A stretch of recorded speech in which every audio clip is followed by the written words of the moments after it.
So would you like to share your journey of how you became an editor and then ultimately landing in movie trailers? Do you want the extended version or the abridged version? The abridged version would be nice, and then we'll dive into the course. We'll do the trailerized version of my career. How about that? I love that. So I went to film school in Ithaca, New York, and I found that I had a real love for editing amongst filmmaking in general. And so when I moved out to Los Angeles, I actually wanted to be a producer, but I had a lot of skill sets in editing, and somehow found my way to FX Networks when they launched, just as a production assistant. And as I grew there, I started to write and produce and go to editing sessions for the promos for FX on-air promotion.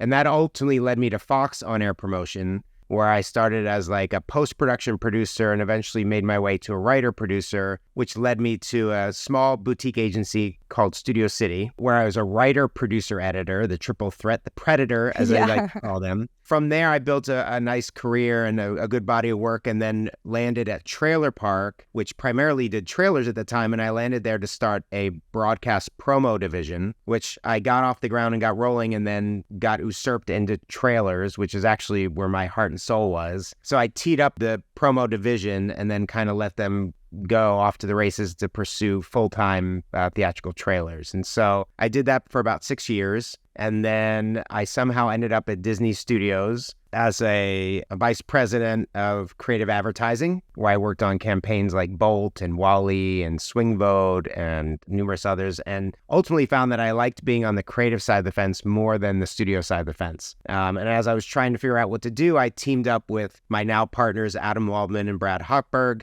who we had met at Trailer Park, and they were the print guys at Trailer Park and had left to kind of pursue their own venture in the Refinery, and I joined them in 2008. And so we've been in business now for, 16 years. We've got about 170 employees. We have an office in Sherman Oaks at the Galleria. It's been a wild ride, and I'm super excited to now be here to help teach a course in trailer editing.